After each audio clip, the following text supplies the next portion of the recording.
Hello everyone, this is Assistant Professor Renu Soni and today I am going to teach you Information Technology Act 2000 that is IT Act 2000. So आज के इस lecture में हम IT Act cover करेंगे. In fact each and every term will be covered in this lecture.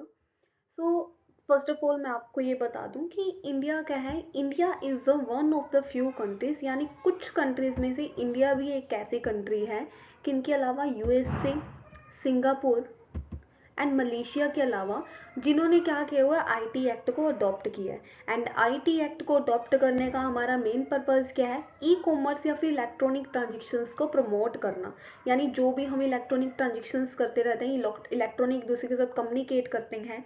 मान लीजिए आपने phone पे यूज़ कर लिया, so you are transacting electronically, या हम किसी से कम्युनिकेट कर रहे हैं, किसी से बात कर रहे हैं, हम इलेक्ट्रॉनिक कम्युनिकेशन का यूज़ कर रहे हैं या फिर हम किसी को मेल कर रहे हैं. This all are the kind of the e commerce. तो इन सब चीज़ों को प्रमोट करने के लिए हमारे इंडिया ने क्या किया, आईटी एक्ट को अडॉप्ट किया. ठीक है. So what is the need of IT act. अब क्वेश्चन ये आता है कि रियल में नीड क्या थी जब हमारा आई टी एक्ट 2000 आया था, या उससे पहले आई टी एक्ट क्यों नहीं आया, वो तभी ही क्यों आया. ठीक है. सो नीड अगर हम देखें, नेशनल रीज़न भी है, कुछ इंटरनेशनल रीज़न भी है. बट बेसिकली मैं आपको रीज़न बता दूं तो रीज़न क्या है कि जैसे जैसे हमारे क्या हो रहा था इंडिया में, हमारी जो इलेक्ट्रॉनिक ट्रांजेक्शन्स थी इंक्रीज हो रही थी. इट मीन्स लोग क्या कर रहे थे, टेक्नोलॉजी को ज़्यादा यूज़ कर रहे थे, एनहांस कर रहे थे, अडॉप्ट कर रहे थे अपनी रियल लाइफ के अंदर टेक्नोलॉजी को. और नॉर्मल सी बात है, जब टेक्नोलॉजी अडॉप्ट होगी तो टेक्नोलॉजी अडॉप्ट होने के साथ साथ कोई भी चीज़ अगर आपकी लाइफ में अडॉप्ट होगी तो उस चीज़ को अडॉप्ट करने के साथ साथ आप उसके ड्रॉबैक भी आपके पास में आएंगे. सिमिलरली जब हमने टेक्नोलॉजी अडॉप्ट की तो उसके कुछ ड्रॉबैक्स भी हमारे साथ आए. उन ड्रॉबैक से प्रोटेक्ट करने के लिए किसी भी इंडियन पर्सन को या किसी भी पर्सन को आईटी एक्ट को इम्प्लीमेंट किया. जस्ट लाइक यहाँ पे हमने नेशनल रीजंस लिखे हुए हैं. सो नंबर वन क्या है, increasing the use of ICT. यानी कि हमारे यहाँ पे क्या होने लग गया था, आईसीटी का यूज़ ज़्यादा होने लग गया था. बिजनेस के अंदर क्या हो रहा था, हमारे ई कॉमर्स का यूज़ ज़्यादा हो रहा था, टेक्नोलॉजी का यूज़ ज़्यादा हो रहा था. और जैसे जैसे टेक्नोलॉजी का यूज़ ज़्यादा हो रहा था तो वहाँ पे डर भी था कि कहीं पे हमारा जो डाटा है वो इनसिक्योर ना हो, डाटा क्या कोई स्टील ना कर ले, हैक ना कर ले, स्निफिंग ना कर ले. सो ये रीज़न थे. Apart from this no legal protection. लोगों को ये भी था कि अगर किसी ने हैक कर लिया या किसी ने हमारा डाटा स्टील भी कर लिया तो क्या उस पर्सन को कोई पनिशमेंट मिलेगी, या फिर क्या हमारा डाटा रिकवर होगा, या फिर जो हमारा डाटा क्या है डिस्ट्रॉय हो चुका है उसकी क्या कोई हमें कंपनसेशन मिलेगी. तो वो एक लीगल प्रोटेक्शन प्रोवाइड करने के लिए भी हमारा क्या आया था, आईटी एक्ट का आया था. इट मीन्स अगर आपके साथ फर्स्ट ऑफ ऑल तो कुछ गलत होगा नहीं, बिकॉज आईटी एक्ट में प्रोविजन ही ऐसे दिए हुए हैं. बट अगर फिर भी कुछ आपके साथ कुछ भी आपका डाटा डिस्ट्रॉय हो जाता है, स्टील हो जाता है, हैक हो जाता है, तब आपके पास एक लीगल प्रोटेक्शन मिली हुई है कि लीगली आपको उस चीज़ की रिगार्डिंग क्या कंपनसेशन भी मिलेंगी. So these are the. Apart from this हमारे क्या है, हमारा इंटरनेशनल ट्रेड था वो भी क्या हो रहा था, through the electronic means increase होना था. इट मीन्स हमारा जो ट्रेडिंग था वो हम क्या है टेक्नोलॉजी के थ्रू, इलेक्ट्रॉनिक मीडियाज़ के थ्रू भी क्या कर रहे थे, इंक्रीज कर रहे थे. और नॉर्मल सी बात है, जब हम किसी अदर कंट्री के साथ इलेक्ट्रॉनिक मीन्स को यूज़ करके, इलेक्ट्रॉनिक मीडिया को यूज़ करके कुछ भी काइंड ऑफ के ट्रांजेक्शन्स करेंगे तो वहाँ पे भी ज़रूरी है हमारे लिए कि हमें एक लीगल प्रोटेक्शन मिले. इट मीन्स कि कोई पर्सन हमारे डाटा को हैक करने या स्टील करने से या डिस्ट्रॉय करने से पहले 100 बार सोचे कि ये काम करेंगे तो इसकी ये पनिशमेंट होगी. So this is the reason. Apart from this क्या है हमारा, डब्ल्यू टी ओ है, उन्होंने भी, W T O world trade organisation, उन्होंने भी क्या किया हुआ था, आईटी एक्ट को यानी इलेक्ट्रॉनिक ट्रांजेक्शन्स को उन्होंने भी प्रमोट किया था. जस्ट बिकॉज उन्होंने इलेक्ट्रॉनिक ट्रांजेक्शन्स को प्रमोट किया था तो वहाँ पे भी एक नीड अराइज हुई कि हमें आईटी एक्ट को क्या करना चाहिए, इम्प्लीमेंट करना चाहिए. So next what are the objectives of the implementing the IT act. क्या हमारे ऑब्जेक्टिव्स थे, क्या हमारा मेन पर्पस क्या था आईटी एक्ट को लेके आने का. Number one is to suitably amend existing laws in the India. कि जो भी हमारे लॉज हैं उन सारे के सारे लॉ को प्रॉपरली अमेंड करने के लिए, ई कॉमर्स का यूज़ करके लोगों को उसकी फैसिलिटीज़ प्रोवाइड करवाने के लिए. ठीक है। To provide the legal recognition of electronic record, जितने भी हमारे इलेक्ट्रॉनिक रिकॉर्ड हैं उन्हें एक लीगल रिकॉग्निशन प्रोवाइड करवाने के लिए, यानी हम अगर हमारे पास कोई इलेक्ट्रॉनिक डाटा पड़ा है तो ऐसा ना हो कि कल को अगर हमारे पास हार्ड कॉपी किसी चीज़ की नहीं है तो इलेक्ट्रॉनिक डाटा हमारा वेस्ट है। नो, उसको एक लीगल रिकॉग्निशन प्रोवाइड करवाने के लिए भी आईटी एक्ट आया कि अगर आपके पास हार्ड कॉपी किसी चीज़ की नहीं है बट आपके पास उसका इलेक्ट्रॉनिक डाटा है तो वो भी क्या माना जाएगा, वैलिड माना जाएगा और लीगल माना जाएगा। तो number 2, to provide the legal recognition of electronic records and digital signatures. Number 3, to provide legal recognition to transactions carried out by means of the electronic data। तो नंबर 1 इलेक्ट्रॉनिक रिकॉर्ड को, number 1 क्या है, amend करना existing laws को। Number 2, legal recognition to electronic record, electronic के records को legal recognition provide करवाना। Number 3, जो भी हमारा इलेक्ट्रॉनिक डाटा हमारे पास पड़ा है उन सबको भी क्या एक लीगल रिकॉग्निशन प्रोवाइड करवाना, यानी लीगली उस चीज़ को रिकॉग्नाइज करवाना, ठीक है। 4, to provide a legal recognition to business contracts, कि अगर आप किसी के साथ कोई भी बिजनेस कॉन्ट्रैक्ट करते हैं तो आपका जो कॉन्ट्रैक्ट है वो भी लीगल माना जाए। ऐसा ना हो कि सामने वाला पर्सन आपके ऊपर सूट फाइल कर दे, केस फाइल कर दे, that the agreement must be in written, अगर वो रिटन में उसकी हार्ड कॉपी आपके पास नहीं है सो योर एग्रीमेंट और contract will be the void. तो ऐसा नहीं होना चाहिए, कॉन्ट्रैक्ट वॉइड ना हो, वैलिड माना जाए। किस फॉर्म में, इलेक्ट्रॉनिक फॉर्म में भी। तो उस चीज़ को भी लीगल रिकॉग्निशन प्रोवाइड करवाने के लिए भी क्या आया, हमारा आईटी एक्ट आया। To establish a regulatory body to supervise the certifying authority issuing the digital signature, यानी क्या करने के लिए, रेगुलेटरी बॉडी लाने के लिए, ऐसी बॉडी जो क्या करे, सुपरवाइज करे इलेक्ट्रॉनिक ट्रांजेक्शन्स को, डिजिटल सिग्नेचर इशू करे। इट मीन्स पूरा का पूरा गवर्नेंस जो है हमारा, इलेक्ट्रॉनिक गवर्नेंस है, उन सब चीज़ों को गवर्न करने के लिए, कंट्रोल करने के लिए, सुपरवाइज करने के लिए भी क्या आईटी एक्ट आया, बिकॉज आईटी एक्ट के अकॉर्डिंग एक रेगुलेटरी बॉडी को भी स्टैब्लिश किया गया। Next, to create civil and criminal liabilities for contravention of the provisions, कि अगर कोई पर्सन है वो क्या करे, एक्ट के प्रोविज़न को कॉन्ट्रावेंट करे तो वहाँ पे भी क्या होना, उस पर्सन को कुछ उस पर्सन के रिगार्डिंग कुछ सिविल और क्रिमिनल लाइबिलिटीज़ को भी क्रिएट करना। 7th is to facilitate the e governance, e governance क्या करवाना, फैसिलिटेट करवाना भी एक मेन पर्पज़ है, मेन ऑब्जेक्टिव है हमारा आईटी एक्ट का। So let's start the IT act. IT act क्या है हमारा, आईटी एक्ट 2000 है, 2000 में ये आया था एंड इसमें टाइम टू टाइम अमेंडमेंट होती हुई है। लास्ट जो अमेंडमेंट है वो 2008 में आई है, तो इसलिए इसे आईटी एक्ट 2008 भी बोला जाता है। सो आईटी एक्ट के अंदर हमारे 94 सेक्शंस हैं। 94 सेक्शंस को 13 चैप्टर में और 4 शेड्यूल के अंदर डिवाइडेड किया हुआ है, ठीक है। So we will study the 13 chapters of IT act today, और 94 सेक्शन जो कि इन 13 चैप्टर के अंदर डिवाइडेड हैं वो आज हम करेंगे। सो 13 चैप्टर हैं, 13 चैप्टर में से चैप्टर नंबर 1 है, that is preliminary.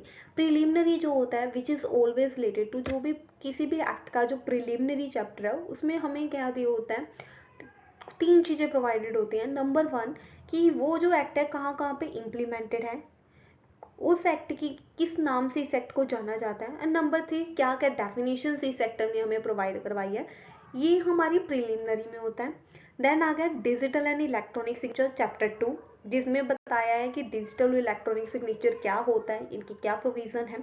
Chapter 3 electronic governance, यानी आईटी एक्ट कैसे किसी भी चीज़ को लीगल रिकॉग्निशन प्रोवाइड करवाता है, किन किन चीज़ों को लीगली इन्होंने रिकॉग्नाइज किया हुआ है अकॉर्डिंग टू आईटी एक्ट, वो सारा हमारा चैप्टर नंबर 3 में बताया है। Chapter number 4 attribution acknowledgement and dispatch of the electronic record, कि हमारा जो भी इलेक्ट्रॉनिक रिकॉर्ड है उसकी एट्रीब्यूशन एक्नॉलेजमेंट और डिस्पैच कैसे होती है।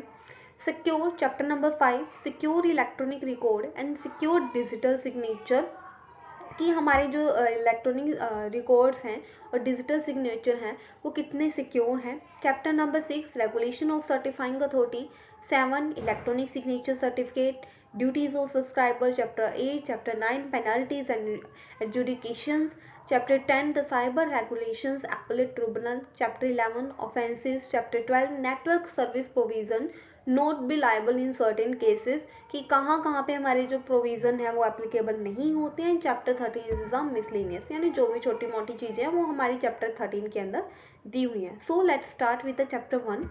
सो चैप्टर 1 क्या है हमारा, chapter 1 is a preliminary, as I told you कि चैप्टर 1 के अंदर हमारे मेनली तो तीन ही चीज़ों का ध्यान रखना होता है कि हमारा ये जो चैप्टर है, जो भी ये एक्ट है, इस एक्ट को किस नाम से जाना जाता है, which is mention in the fourth point. Fourth point में यहाँ पे हमारा क्या है, मैंशन है कि किस नाम से इसे जाना जाता है, IT एक्ट 2000 के नाम से। ठीक है, तो ये जो IT एक्ट है इसकी अमेंडमेंट कब हुई थी, ये इसकी अमेंडमेंट हमारी हुई थी 2008 के अंदर। ठीक है, सो इसे IT एक्ट 2000 नाम से जाना जाता है। दूसरा, ये कहाँ कहाँ पे इम्प्लीमेंटेड है, तो ये है, ये पूरे के पूरे इंडिया के अंदर क्या है, इम्प्लीमेंटेड है। It shall extend to the whole India, यानी ये पूरे के पूरे इंडिया के अंदर क्या है, एक्सटेंडेड है।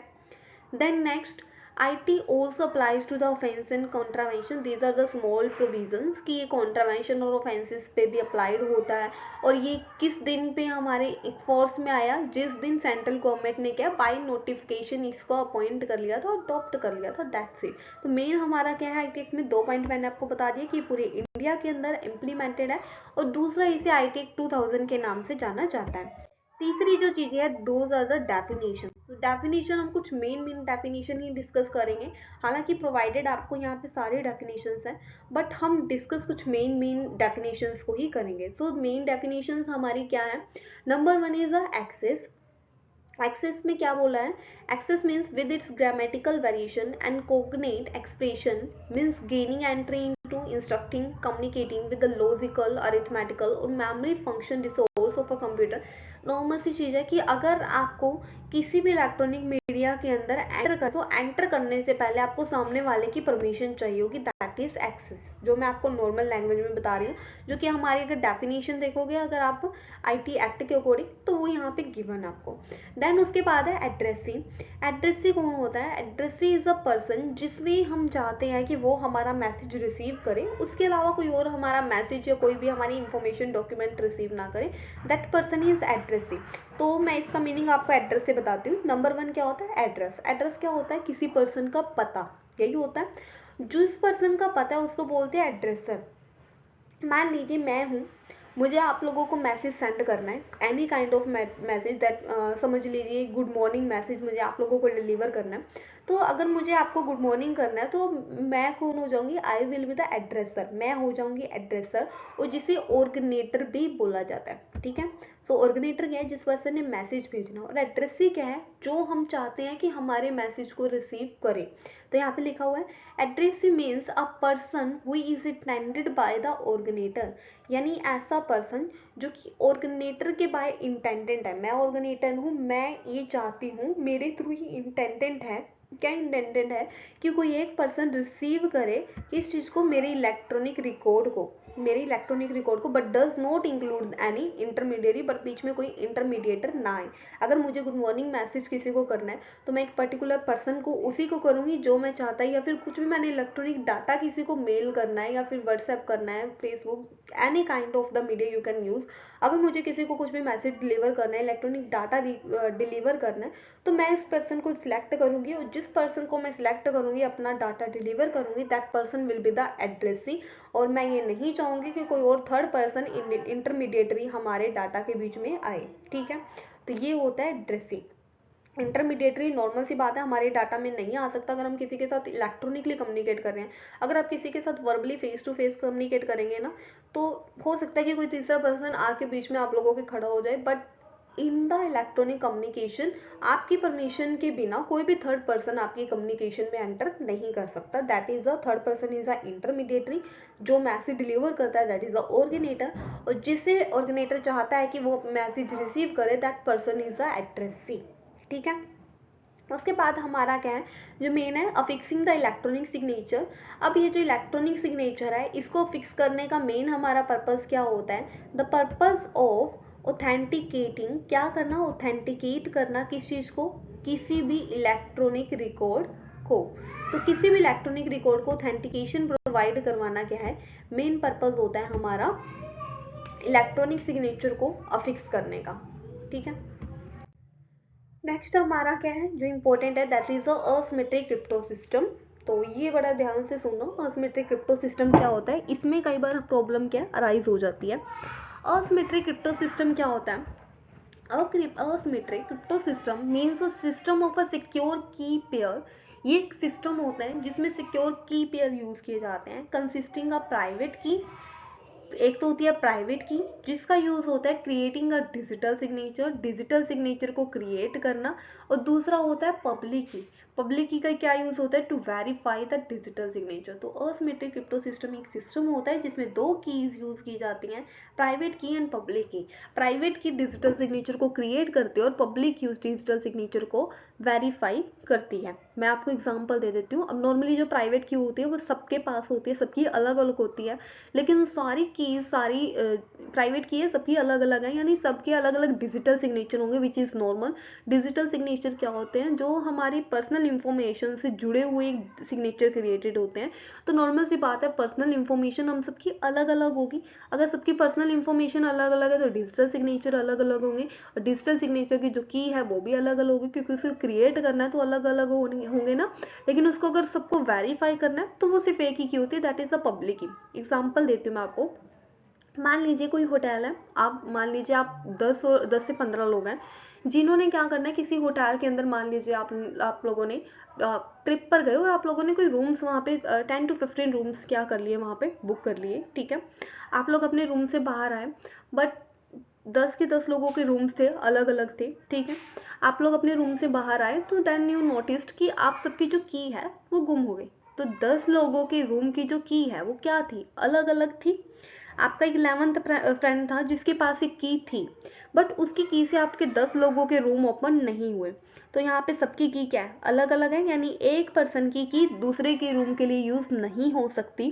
तो यहाँ पे आप किसके पास जाएंगे, नॉर्मल आप मैनेजर के पास जाएंगे, मैनेजर आएंगे। मैनेजर के पास क्या होगा, होटल के मैनेजर के पास एक मास्टर की होती है, ऐसी की जिससे वो सारे होटल के रूम्स को क्या कर सकते हैं, ओपन कर सकते हैं। देन वो क्या करेंगे, उस मास्टर की से उन सारे होटल की जो भी आपके 10 रूम्स हैं उन्हें वो खोल देंगे।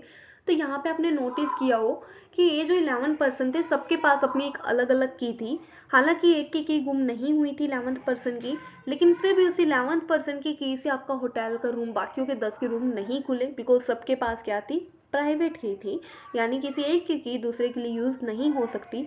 सिमिलरली ये जो डिजिटल सिग्नेचर के लिए प्राइवेट की है, ये जिसकी की है, जिसका डिजिटल सिग्नेचर है, सिर्फ उसी की इलेक्ट्रॉनिक डाटा को ऑथेंटिकेशन प्रोवाइड और वैलिडिटी प्रोवाइड करने के लिए यूज होता है, किसी और के लिए यूज नहीं हो सकता। तो डिजिटल सिग्नेचर ये प्राइवेट की सबकी अलग अलग होती है, लेकिन पब्लिक की जो कि मैंने बताया होटल मैनेजर के पास एक क्या थी, मास्टर की थी, लेकिन जो पब्लिक की है वो सबकी क्या होती है, सबके लिए क्या होती है, सेम होती है, यानी सबको वेरीफाई करने के लिए एक की होती है, दैट इज अ पब्लिक की। तो इतना समझ आ गया असिमेट्रिक क्रिप्टो सिस्टम।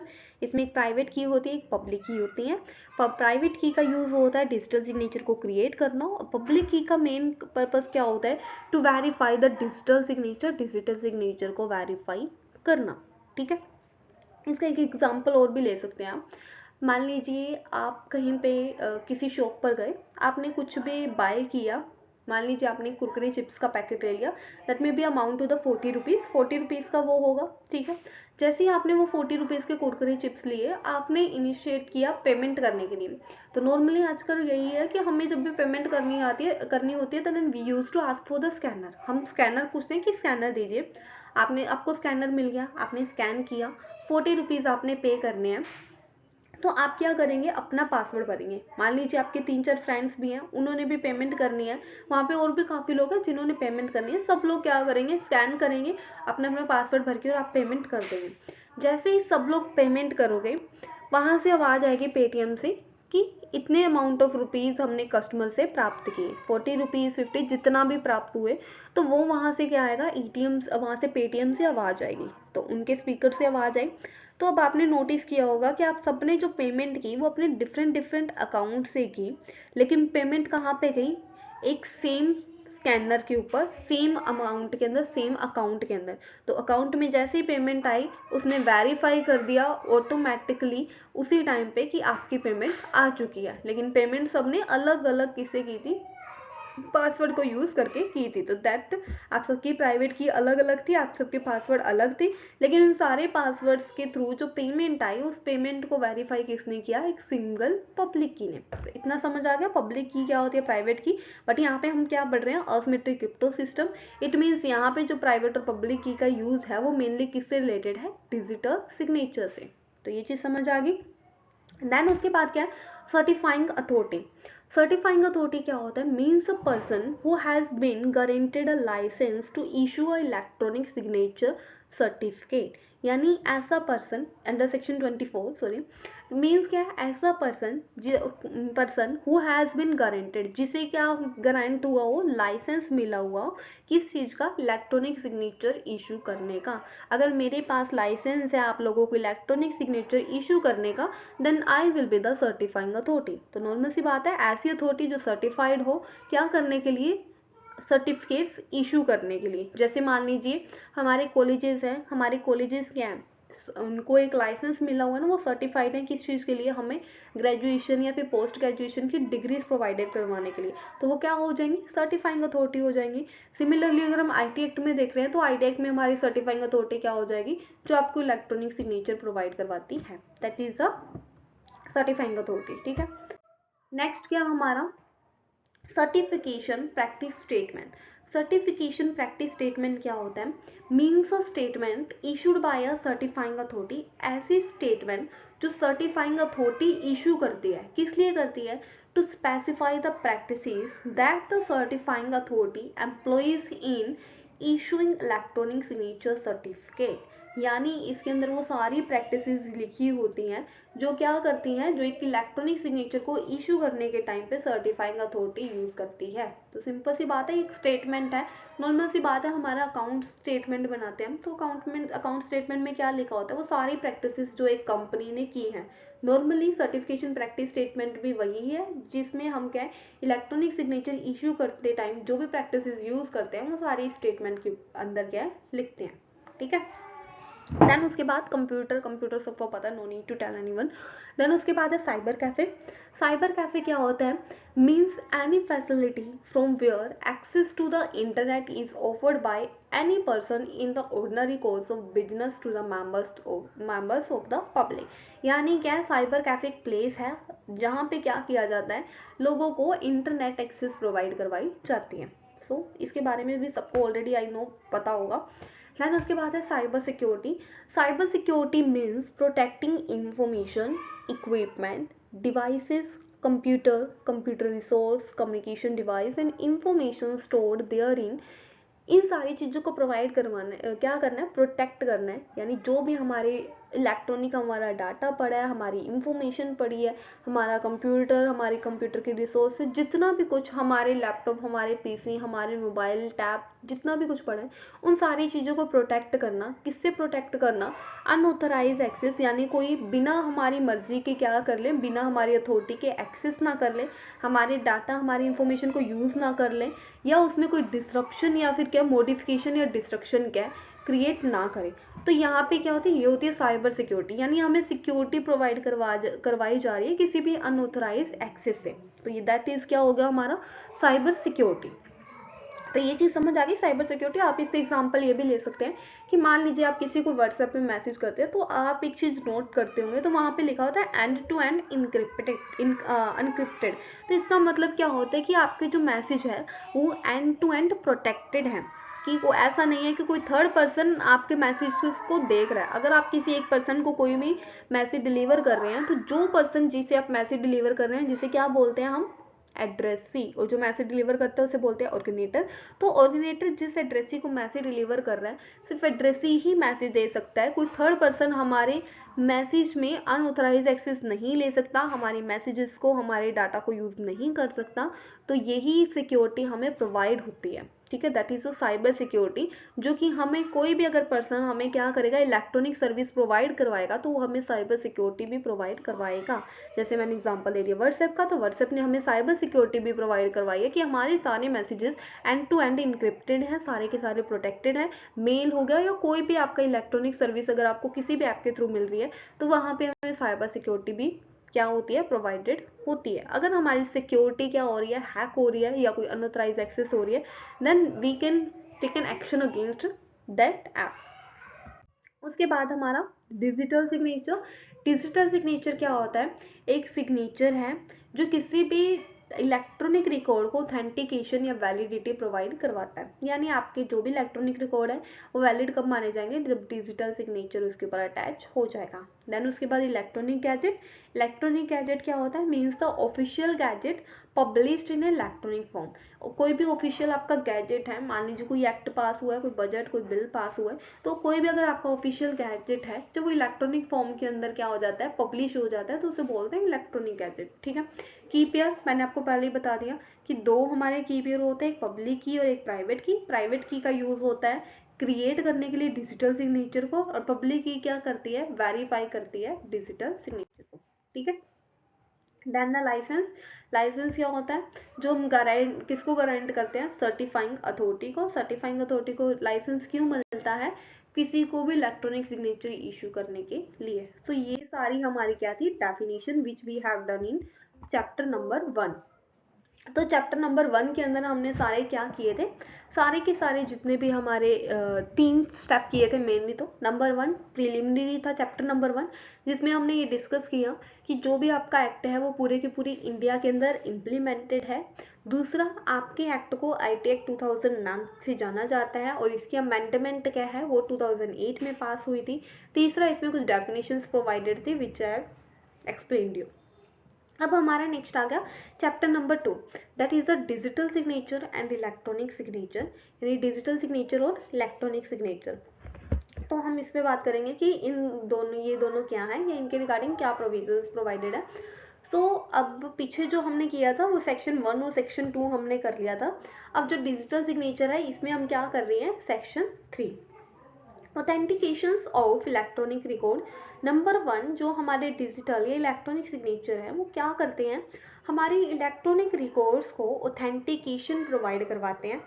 ऑथेंटिकेशन का मतलब होता है वैलिडिटी प्रोवाइड करवाना।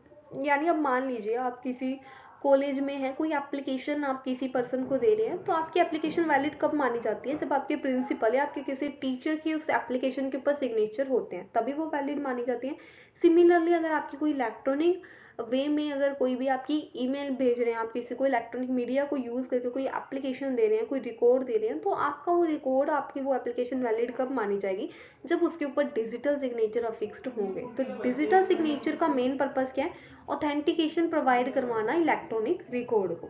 दूसरा इसके अंदर क्या होता है, use of the crypto system. इसके अंदर क्रिप्टो सिस्टम और हैश फंक्शन का यूज किया जाता है। असिमेट्रिक क्रिप्टो सिस्टम मैंने आपको पहले ही बता दिया। असिमेट्रिक क्रिप्टो सिस्टम एक सिस्टम है जिसमें दो की यूज होती है, एक होती है प्राइवेट की और दूसरी क्या होती है, पब्लिक की। प्राइवेट की का यूज होता है डिजिटल सिग्नेचर को क्रिएट करने के लिए, और पब्लिक की का यूज क्या होता है, डिजिटल सिग्नेचर को वेरीफाई करना। ठीक है, तो इतना होगा। नेक्स्ट असिमेट्रिक क्रिप्टो सिस्टम मैंने बता दिया। नेक्स्ट हमारा क्या है, हैश फंक्शन। ठीक है, सो हैश फंक्शन हमारा क्या है, this one is the hash function.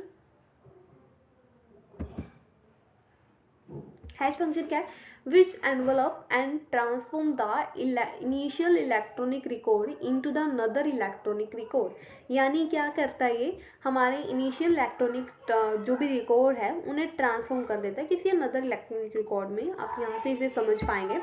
Hash function क्या होता है, एक एल्गोरिदम है। ठीक है, तो ये एल्गोरिदम है, वो उसका मेन यूज क्या होता है, एल्गोरिदम मैपिंग और ट्रांसलेशन है, जिसमें हम क्या करते हैं, एक सीक्वेंस ऑफ बिट्स को ट्रांसफर करते हैं अनदर के अंदर, जो जनरली क्या होती है, स्मॉल बिट्स की होती है। तो हैश फंक्शन का सिंपली ये यूज है कि ये समझ लीजिए कि ये हार्डवेयर डाटा को सॉफ्टवेयर डाटा में क्या करता है, कन्वर्ट करता है। कि अगर आपका कोई डाटा है वो ज़्यादा जीबीएस का है या फिर ऐसा है वो ट्रांसलेबल नहीं है या ट्रांसलेशन उसकी नहीं हो सकती, ट्रांसफर नहीं हो सकता, तो ये उसको सॉफ्टवेयर बना देगा। यानी उसकी बिट्स को ये कम करके उसे क्या कर देगा, ट्रांसफरेबल बना देगा। तो सिंपल सी बात है, इट्स अ कैन क्या है, एल्गोरिदम मैपिंग और translation of one sequence of bits into the another.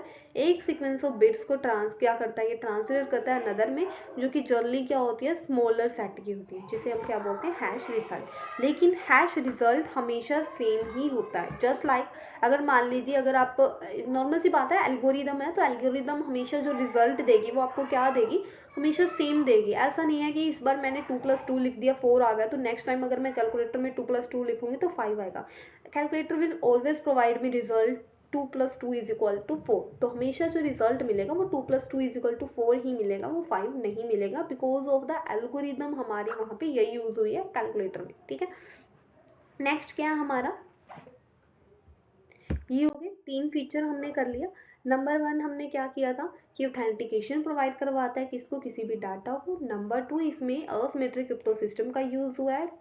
तीसरा हमारा क्या था, हैश फंक्शन। और चौथा क्या है, any person by the use of the public key of the subscriber can verify the electronic record. जिस भी पर्सन के पास पब्लिक की है वो क्या कर सकता है, इलेक्ट्रॉनिक रिकॉर्ड्स को वेरीफाई कर सकता है। ठीक है, तो इतना समझ आ गया। देन आ गया इलेक्ट्रॉनिक सिग्नेचर। अब एक चीज समझने वाली है कि जो भी हमारे डिजिटल सिग्नेचर है और जो इलेक्ट्रॉनिक सिग्नेचर है, इनमें कुछ माइनर सा डिफरेंस है। नॉर्मली हम क्या करते हैं ना कि इलेक्ट्रॉनिक सिग्नेचर और डिजिटल सिग्नेचर दोनों को क्या एक ही समझ लेते हैं कि they both are the same, but not. Digital signature हमारे इलेक्ट्रॉनिक सिग्नेचर का ही पार्ट है। अब इसमें क्या डिफरेंस है मैं आपको वो बता देती हूँ। So digital signature and electronic signature. Number 1 क्या, डिजिटल सिग्नेचर। डिजिटल सिग्नेचर क्या होता है, digital signature rallies on the public की। ये क्या करता है, रैली करता है किसके ऊपर, हमारी पब्लिक की infrastructure which authenticate the electronic signature. तो ये किस पे, किस इंफ्रास्ट्रक्चर पे बेस करा है, पब्लिक के ऊपर। पब्लिक की का यूज क्या होता है, किसी भी इलेक्ट्रॉनिक सिग्नेचर को वेरीफाई करना। लेकिन इलेक्ट्रॉनिक सिग्नेचर के अंदर क्या है, कोई भी ऐसा इंफ्रास्ट्रक्चर यूज नहीं होता। इनफैक्ट इलेक्ट्रॉनिक सिग्नेचर का एक सिंपल सा मीनिंग है कि क्या कर देता है, हमारी हैंड रिटन सिग्नेचर को रिप्लेस कर देता है। That is a electronic signature. तो इलेक्ट्रॉनिक सिग्नेचर में क्या करते हैं, हम हैंड रिटन अगर सिग्नेचर को रिप्लेस करने के लिए अपने सिग्नेचर फिक्स कर रहे हैं, that will be the electronic signature. ठीक है, ये समझ आ गया। दूसरा क्या है, digital signature carry users information. अभी देखो इसमें क्योंकि क्या होता है, डिजिटल सिग्नेचर एक एल्गोरिदम का यूज करके बनता है, तो इसलिए क्या होता है, इसके अंदर क्या यूज हो रहा है, carry users information along with the electronic signature. तो यहाँ पे जो हमारा इलेक्ट्रॉनिक सिग्नेचर होता है ना, वो किससे लिंक्ड होता है, यूजर की पर्सनल इंफॉर्मेशन से। लेकिन इलेक्ट्रॉनिक सिग्नेचर क्या है, डू नॉट कंटेन, इसके अंदर क्या है, do not contain any authentication attach to the them. लेकिन इसके अंदर ऐसा कुछ भी नहीं है कि आपकी पर्सनल इंफॉर्मेशन इसके साथ अटैच्ड होगी। ठीक है, नेक्स्ट क्या है, digital signature secure a document. Digital signature क्या कर देता है, हमारे डॉक्यूमेंट को सिक्योर कर देता है, सिक्योरिटी प्रोवाइड करता है, उसे प्रोटेक्ट कर देता है। ठीक है, इलेक्ट्रॉनिक सिग्नेचर का मेन पर्पस क्या है, वेरीफाई द डॉक्यूमेंट, डॉक्यूमेंट को वेरीफाई करना। ठीक है, digital signature are validated by the licence certifying authority. अभी इनको देखो वैलिडिटी कैसे प्रोवाइड होती है, पहले ही बताया था मैंने कि किसके थ्रू, सर्टिफाइंग अथॉरिटीज के थ्रू। सर्टिफाइंग अथॉरिटीज कौन होती हैं, अथॉरिटीज जिनको लाइसेंस मिला होता है डिजिटल सिग्नेचर इशू करने का। तो नॉर्मल सी बात है, अगर वो हमें डिजिटल सिग्नेचर इशू कर रहे हैं तो वो वैलिडेट करके वैलिडिटी प्रोवाइड करवाएंगे हमें डिजिटल सिग्नेचर के साथ। लेकिन electronic signature are not validated by the, लेकिन इलेक्ट्रॉनिक सिग्नेचर में ऐसी कुछ वैलिडिटी नहीं होती है जो हमें लाइसेंस्ड सर्टिफाइड अथॉरिटी से मिलती है। Digital signature come with the encryption standard, लेकिन इलेक्ट्रॉनिक स्टैंडर्ड में ऐसा कुछ नहीं होता है। इलेक्ट्रॉनिक सिग्नेचर में digital signature consist of the various security feature. इसके अंदर क्या होते हैं, हमारी काफी सिक्योरिटी फीचर होते हैं, लेकिन इलेक्ट्रॉनिक सिग्नेचर में ऐसा नहीं होता। Act as an electronic fingerprint, इसे इलेक्ट्रॉनिक फिंगरप्रिंट की तरह ये क्या करता है, एक्ट करता है। अब ये जो मेन जो डिफरेंस है दोनों में है, चलो कंक्लूड करेंगे। अब इसमें क्या लिखा है, signature can be a file, ये क्या फाइल हो सकती है, इमेज और सिंबल। इलेक्ट्रॉनिक सिग्नेचर क्या है, कोई भी फाइल, इमेज या सिंबल हो सकता है जो भी एक डॉक्यूमेंट के साथ क्या अटैच्ड होता है। ठीक है, a digital signature is created by a cryptographic algorithm. Digital signature कैसे क्रिएट होता है, एक एल्गोरिदम का यूज करके। ठीक है, digital signature is authenticated by the digital signature certificate. वैसे ऑथेंटिकेशन कैसे मिलती है, using the digital signature certificate को यूज करके। लेकिन इलेक्ट्रॉनिक सिग्नेचर में ऐसा नहीं होता। नॉर्मली मैं कंक्लूड कर देती हूँ कि दोनों में क्या डिफरेंस है। नंबर 1 तो इलेक्ट्रॉनिक सिग्नेचर का ही एक पार्ट होता है डिजिटल सिग्नेचर। ठीक है, दूसरा इलेक्ट्रॉनिक सिग्नेचर के अंदर क्या होता है, हमारी फाइल, इमेज, सिंबल, यानी जो भी चीज़ें हम एक डॉक्यूमेंट को ऑथेंटिकेशन प्रोवाइड करने के लिए यूज़ करते हैं वो सारी इलेक्ट्रॉनिक सिग्नेचर के अंदर आते हैं। लेकिन डिजिटल सिग्नेचर क्योंकि इलेक्ट्रॉनिक सिग्नेचर का एक पार्ट है, तो डिजिटल सिग्नेचर क्या होते हैं, ऐसे सिग्नेचर होते हैं जो कि एल्गोरिदम को यूज़ करके ये क्या होते हैं, क्रिएट होती हैं। प्राइवेट की का इसमें यूज़ होता है। दूसरा, इसे वैलिडिटी कौन प्रोवाइड करवाता है, इसे वैलिडिटी प्रोवाइड करता है सर्टिफाइंग अथॉरिटी, यानी जो सर्टिफाइंग अथॉरिटी है वो हमारी पर्सनल इंफॉर्मेशन को सिग्नेचर के साथ अटैच करके कंप्लीटली हमारी हर एक चीज़ इंफॉर्मेशन को चेक करके फिर ही हमें डिजिटल सिग्नेचर इशू करती है। यानी डिजिटल सिग्नेचर हमें क्या करते हैं, एक सिक्योर फॉर्म में मिलते हैं जो कि हमारे डॉक्यूमेंट को बड़ा ही क्या करते हैं, सिक्योर करते हैं। तो ये है डिजिटल सिग्नेचर। इलेक्ट्रॉनिक सिग्नेचर के अंदर सारा कुछ आ जाता है, जो भी हमारी फाइल, इमेज, सिंबल एक डॉक्यूमेंट के ऊपर हम अटैच करते हैं। तो ये चीज़ होगी।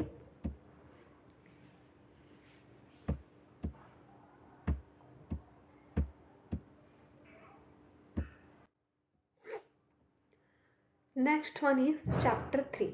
दो चैप्टर हमने कर लिए। Chapter number 1 is a preliminary, chapter number 2 क्या था, digital and electronic signature. Now the chapter 3। Chapter 3 हमारा क्या है, electronic governance. So electronic governance में क्या करेंगे हम, कि कैसे जो हमारा इलेक्ट्रॉनिक डाटा है उसकी गवर्नेंस कैसे होती है, यानी वो लीगली हमारा क्या रिकॉग्नाइज्ड है, लीगली वो वैलिड है हमारी ये चीज़ या नहीं है, वो सारी के सारे जो सेक्शंस हैं वो हमें यहाँ पे प्रोवाइडेड है। तो चैप्टर नंबर 3 के अंदर हमारे जो सेक्शंस आते हैं वो क्या है, सेक्शन 4 टू सेक्शन 10A के सारे सेक्शन हमारे किस में आते हैं, चैप्टर 3 में आते हैं। तो नंबर 1 हमारा क्या पॉइंट है, legal recognition of the electronic record. ये किसके अंदर आता है, सेक्शन नंबर 4। इसमें क्या बोला गया है कि हमारे जितने भी इलेक्ट्रॉनिक रिकॉर्ड होते हैं उन सबको एक लीगल रिकॉग्निशन मिली हुई है। यानी अगर आपके पास कोई ऐसा डाटा है जो हैंड रिटन में भी है और आपके पास इलेक्ट्रॉनिक फॉर्म में भी है, तो आपका इलेक्ट्रॉनिक फॉर्म में जो डाटा आपके पास अवेलेबल है वो भी उतना ही वैलिड होगा जितना कि हैंड रिटन है। जैसे यहाँ पे लिखा हुआ है, where any law provide that the information और any other matter shall be in writing form. जहाँ पे ये बोला हो, किसी लॉ ने बोला हो कि आपका जो भी क्या है, कोई भी इलेक्ट्रॉनिक इंफॉर्मेशन है वो क्या होनी चाहिए, शैल बी इन राइटिंग, वो क्या होनी चाहिए, राइटिंग के अंदर होनी चाहिए। अगर इसमें ये चीज़ बोली हुई है आपकी, ठीक है, शैल बी इन राइटिंग और इन द टाइप रिटन और प्रिंटेड फॉर्म। अगर ये चीज़ बोली हुई है कि प्रिंटेड फॉर्म में होना चाहिए, रिटन फॉर्म में होना चाहिए, तो यहाँ पे क्या चीज़ है, अगर ये बोला हुआ है then not standing with anything contain, चाहे उस लॉ में कुछ लिखा हो या ना हो, कुछ कंटेन हो या ना हो, such requirement shall be deemed to be have been satisfied. तो ये रिक्वायरमेंट वहाँ पे deemed to be have been satisfied ये मानी ही जाएगी इफ सच इंफॉर्मेशन और मैटर इज रेंडर्ड और made available in electronic form. यानी कि ये चीज़ भी वहाँ पे वैलिड मानी जाएगी अगर आप वहाँ पे क्या कर दोगे, इलेक्ट्रॉनिक फॉर्म में वो सेम थिंग प्रोवाइड करवा दोगे। तो सिंपल सी थिंग है कि कहीं पे भी अगर आपको बोलना हुआ है कि कुछ भी आपको डाटा, कुछ भी इंफॉर्मेशन राइटिंग के अंदर टाइप रिटन या प्रिंटेड फॉर्म में प्रोवाइडेड करवानी है, आपके पास अगर उस टाइम पे अवेलेबल नहीं है बट आपके पास उसका क्या है, इलेक्ट्रॉनिक फॉर्म है, तो आप क्या कर सकते हैं, इलेक्ट्रॉनिक फॉर्म में उसे क्या है, प्रोवाइड करवा सकते हैं। That will also satisfy the requirement of that time. तो वो भी उस टाइम की रिक्वायरमेंट को सेटिस्फाई कर देगी। ठीक है, फॉर एग्जाम्पल मान लीजिए आप ट्रैवल कर रहे हैं, may be through the bike, scooty, anything, ठीक है। तो अगर आप ट्रैवल कर रहे हैं, तो अगर मान लीजिए आपको जो भी है सिक्योरिटी ऑफिसर है, कोई भी आपको क्या है, कोई पर्सन है सिक्योरिटी ऑफिसर, वो आपको रोक ले और वो आपसे क्या, आपके लाइसेंस वगैरह मांगे, ठीक है। बट आपका जो लाइसेंस है उसकी आपके पास प्रिंटेड कॉपी नहीं है, हार्ड कॉपी आपके पास नहीं है। तो वहाँ पे आप क्या कर सकते हैं, वहाँ पे आप अपनी, अगर आपके पास डिजी लॉकर के अंदर या फिर कुछ भी इलेक्ट्रॉनिक फॉर्म के अंदर अगर वो आपका लाइसेंस आपके पास है, तो आप वो भी वहाँ पे रिप्रेजेंट कर सकते हैं। ऐसा कुछ नहीं है कि आपको वहाँ पे हार्ड कॉपी या फिर प्रिंटेड कॉपी ही देनी पड़ेगी। सो अगर आपके पास इलेक्ट्रॉनिक फॉर्म है, that will also be the same. ठीक है, next, legal recognition of the electronic signature. पिछला हमने क्या किया था, legal recognition of the electronic record. Electronic record section 4 में आता है। इलेक्ट्रॉनिक सिग्नेचर की लीगल रिकॉग्निशन किस में आती है, सेक्शन 5 में। तो इसमें क्या बोला गया, अगर कहीं पे भी किसी भी लॉ के अंदर ये बोला गया हो कि आपका जो डॉक्यूमेंट है वो क्या होना चाहिए, the document should be signed, कि क्या होना चाहिए, वो साइंड होना चाहिए और bear the signature of any person, कि उसके ऊपर किसी एक पर्सन के सिग्नेचर होने चाहिए। फिर not standing with anything contained in such law, चाहे उस लॉ में और कुछ लिखा हो या ना हो, ये ऑटोमेटिकली एज्यूम्ड होगा, डीम्ड होगा कि अगर वहाँ पे आप क्या करते हो, अपने डिजिटल या इलेक्ट्रॉनिक सिग्नेचर भी अटैच कर देते हैं, तो वो भी क्या माना जाएगा, वैलिड माना जाएगा। इट मीन्स आपकी इलेक्ट्रॉनिक सिग्नेचर को भी सेम लीगल रिकॉग्निशन मिली है जो कि आपके हैंड रिटन या प्रिंटेड सिग्नेचर को मिली हुई है। This is also done.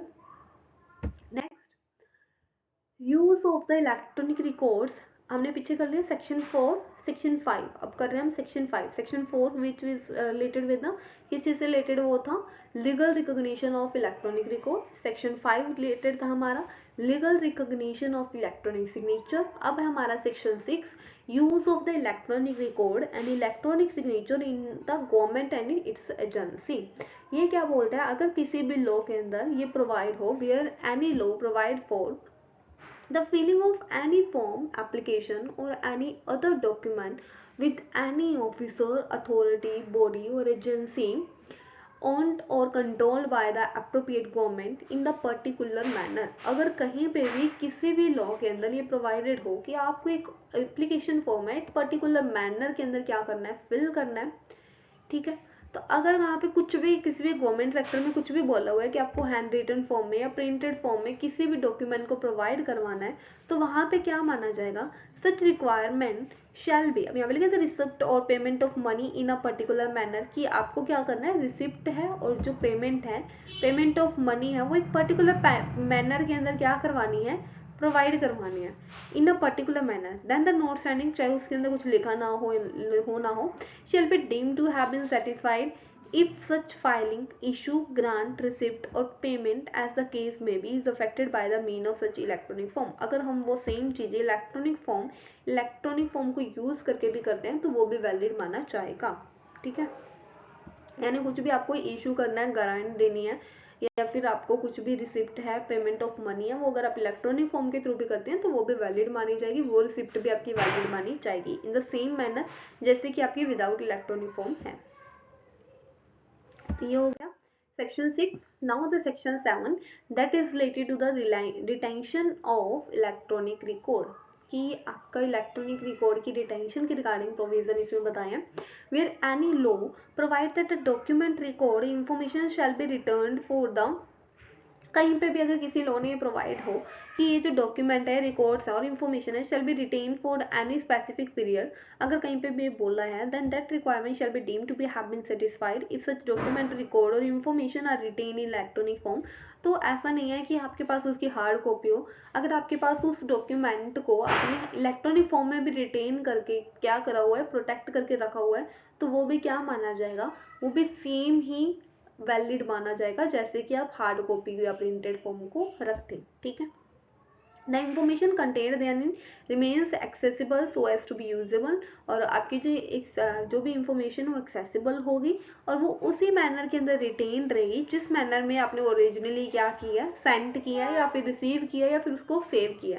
It means ऐसा नहीं है कि आपने अपनी कोई इलेक्ट्रॉनिक डाटा को सेव कर लिया और बाद में वो जो उस डाटा की क्या है, पिक्सल से चेंज हो जाए या उसकी क्या है क्वालिटी कम हो जाए, वो सेम ही मैनर में सेव रहेगी, प्रोटेक्टेड रहेगी जिसमें आपने किया है। तो ये चीज़ यहाँ पे बता दी retention of the electronic record, कि ऐसा नहीं है कि अगर आपको कहीं पे रिटेंशन के लिए बोला है किसी रिकॉर्ड की तो आप उसकी हार्ड कॉपी, प्रिंटेड कॉपी ही प्रोटेक्ट करके रखें। अगर आपके पास उसकी इलेक्ट्रॉनिक कॉपी भी आपने रिटेन की हुई है that will also be the valid in the same manner जैसे कि हमारी क्या है दूसरी हार्ड या प्रिंटेड कॉपी थी, ठीक है। रिटेंशन, देन उसके बाद है audit of the document etcetera in electronic form. जहाँ पे भी किसी भी लॉ के अंदर क्या है ये चीज बोली हुई, यहाँ प्रोविजन हो किस चीज के regarding, for the audit of documents, records और इंफॉर्मेशन, दैट प्रोविजन, तो वो प्रोविजन किस चीज पे एप्लीकेबल होंगे, applicable for the audit of the document, records और इंफॉर्मेशन जो कि इलेक्ट्रॉनिक फॉर्म के अंदर है। तो जरूरी नहीं है कि आपके पास हर एक डाटा की, हर एक रिकॉर्ड्स की क्या हार्ड कॉपी ही अवेलेबल हो उसकी ऑडिट करवाने के लिए, अगर आपके पास वो इलेक्ट्रॉनिक फॉर्म में भी अवेलेबल है तो वो भी सेम मैनर में ही वैलिड माना जाएगा, ठीक है। That is the section 7A। Then है section 8 publications of rule regulation etcetera in electronic gazette. अगर कोई भी आप रूल रेगुलेशन कुछ भी क्या करते हो, पब्लिकेशन करते हो, तो किसी भी अगर लॉ के अंदर ये चीज बोली गई है कि क्या होना चाहिए, shall be published in the official gazette, आपको बोला है कि ऑफिशियल गैजेट में इस चीज को पब्लिश करो, तो अगर यहाँ पे आपने क्या किया हुआ है, उस चीज को इलेक्ट्रॉनिक मीडिया के थ्रू, इलेक्ट्रॉनिक गैजेट के थ्रू पब्लिश कर दिया, तो वो भी क्या माना जाएगा, वैलिड माना जाएगा। ठीक है, if such rule, regulation, order, by law, notification और any other matter is published in official और इलेक्ट्रॉनिक गैजेट, तो वो भी क्या माना जाएगा, वैलिड माना जाएगा। तो ये चीज समझ आ गई। नेक्स्ट, अब यहाँ तक हमने क्या किया कि जो भी आपका इलेक्ट्रॉनिक फॉर्म है ना, उसकी भी सेम ही गवर्नेंस है। ऐसा नहीं है कि उसके लिए कोई अलग लॉ है, या ऐसा नहीं है कि इलेक्ट्रॉनिक डाटा, इलेक्ट्रॉनिक रिकॉर्ड को कोई इलेक्ट्रॉनिक उसको क्या है, कोई लीगल रिकॉग्निशन नहीं मिली, तो आपकी इलेक्ट्रॉनिक डाटा रिकॉर्ड को भी सेम रिकॉग्निशन मिली हुई है, जैसे कि आपकी प्रिंटेड या हैंड रिटन या अदर हार्ड कॉपीज की होती है। ठीक है, अब ये सेक्शन 9 क्या बोलता है, Section 6, 7 and 8 note to confer right to insist document should be accepted in electronic form. Nothing contained in the 6, 7 and 8 shall confer a right upon any person to insist that any ministry, department of central government or the state government or any other authority or body established by or under any law or controlled or funded by the central government, यानी आपकी कोई भी authority है, central statement, state government, जिसके भी under वो क्या है, कंट्रोल्ड है या फिर वो फंडेड है, शुड क्या करना चाहिए, should accept, issue, create, retain and preserve any document in the form of electronic record और effect any monetary transaction in the electronic form.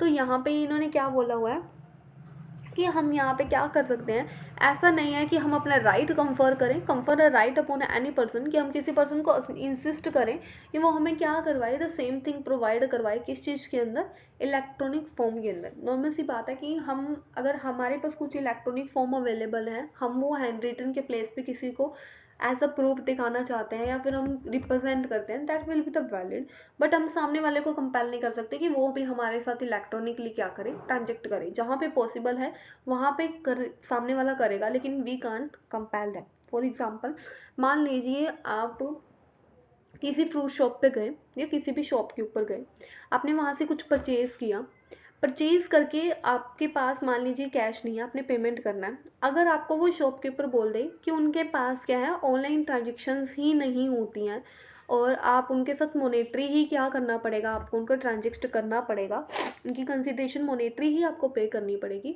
Then you can't compel that shopkeeper कि वो आपसे क्या करे, इलेक्ट्रॉनिक ट्रांजेक्शन एक्सेप्ट करे, just because वो use ही नहीं करते, तो हाउ ही कैन एक्सेप्ट और she can accept that payment through the electronic form. तो नॉर्मल सी बात है, इलेक्ट्रॉनिक फॉर्म में आपकी ट्रांजेक्शन तभी अप्रूव होगी जब सामने वाला यूज़ करता है, तो हम सामने वाले को कंपेल नहीं कर सकते कि वो इलेक्ट्रॉनिक फॉर्म में हमें डाटा प्रोवाइड करे या हमारे साथ ट्रांजेक्ट करे।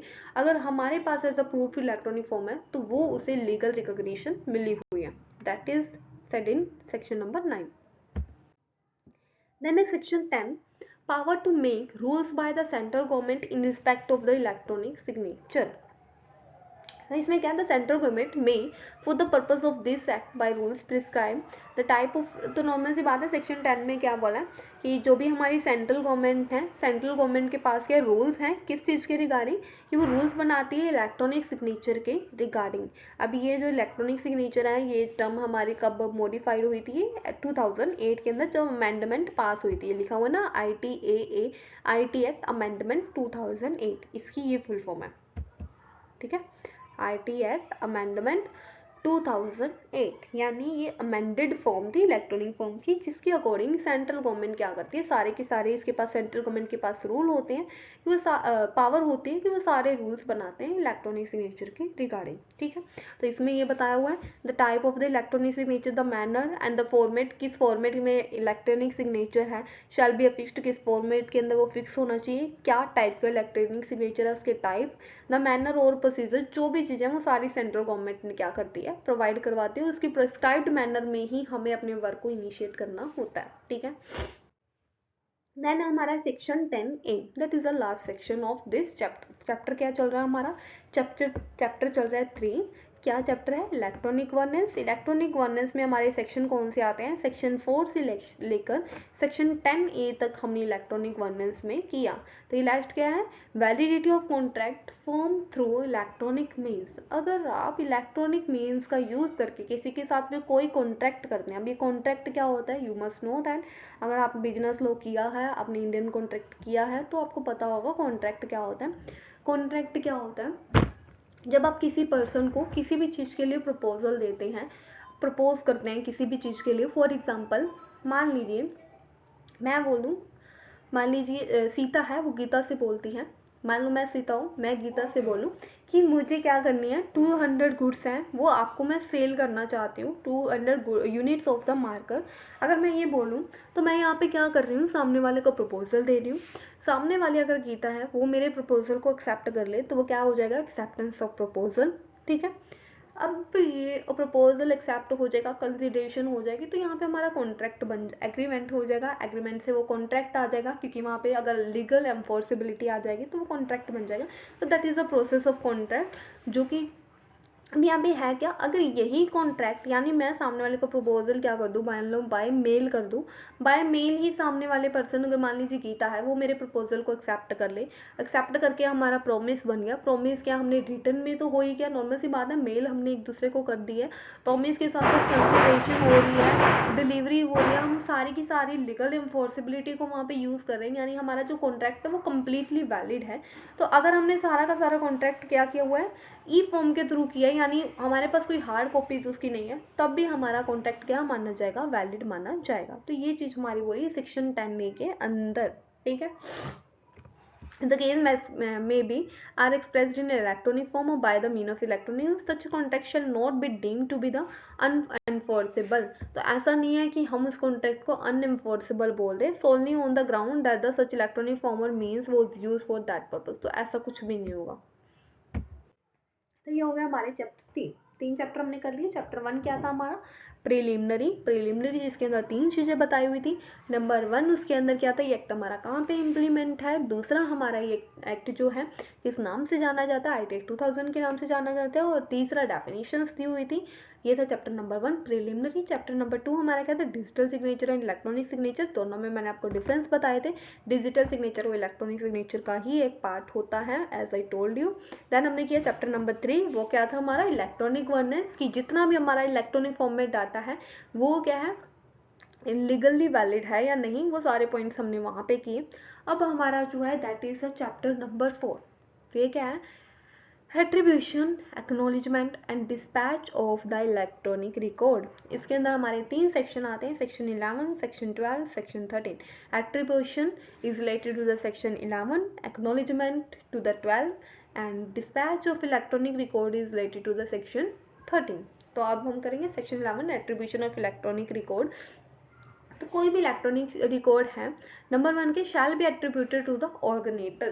तो ये एट्रीब्यूटेड यानी क्या है कि मेन उसके ऊपर राइट है, मेन अधिकार किसका होगा उस इलेक्ट्रॉनिक रिकॉर्ड के ऊपर, तो वो किसका होगा, नॉर्मल सी बात है, ऑर्गेनेटर का। अगर मैं किसी को कोई मैसेज डिलीवर कर रही हूँ तो नॉर्मल सी बात है, मेरा मैसेज किसको जाना चाहिए, किसको नहीं जाना चाहिए, इसका सारी एट्रीब्यूशन किसके पास होनी चाहिए, मेरे पास। अगर मैं चाहूंगी तो मैं खुद के पास ही रखूंगी अपने डाटा को, किसी और को शेयर करना है किसी और को करूंगी, but the right will be mine, मेरा राइट होगा, उसका एट्रीब्यूशन मेरे पास होगा।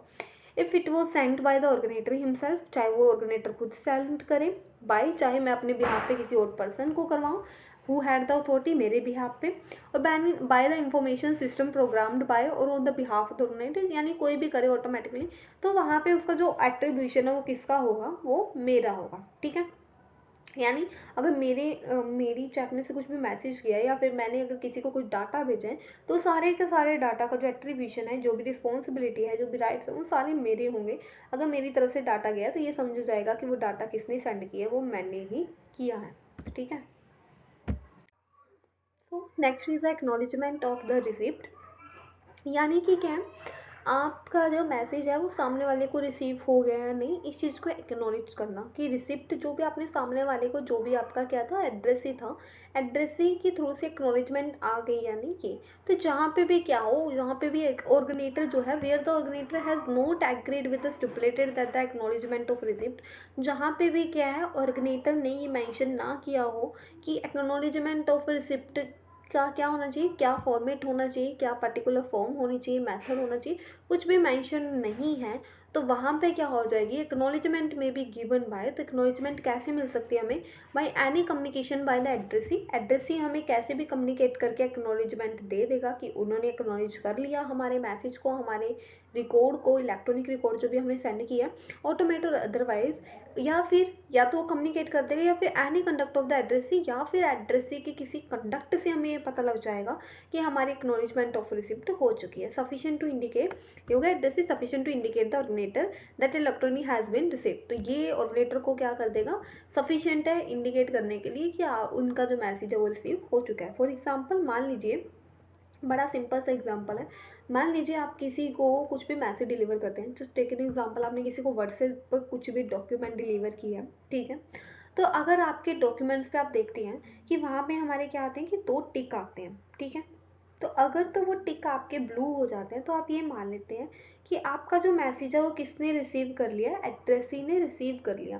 तो यहीं पे यही चीज़ बोला है, एड्रेसी ने रिसीव कर लिया, it means acknowledgement of receipt sorry addressee के थ्रू क्या हो चुकी है। तो ये चीज़ यहाँ पे बोली गई है कि हमें अगर यहाँ पे या तो हमने मैंशन किया हो अपने फॉर्मेट के अंदर कि हमारी जो एक्नॉलेजमेंट ऑफ रिसिप्ट है, यानी जो भी आपका मैसेज का हमें क्या करना है, रिप्लाई आपको देना पड़ेगा अगर आपने रिकॉर्ड ले लिया, या फिर कुछ फॉर्मेट हमने दिया हुआ है सामने वाले को रिप्लाई करने का या बताने का कि उन्होंने हमारा मैसेज रिसीव कर लिया, हमारे रिकॉर्ड को रिसीव कर लिया, या कुछ मेथड दिया है, कुछ भी अगर हमने दिया है, अगर तो सामने वाले के लिए मेंशन कंपल्शन है कि उसे वैसे ही हमें रिप्लाई देना पड़ेगा जैसे हमने मेंशन किया है।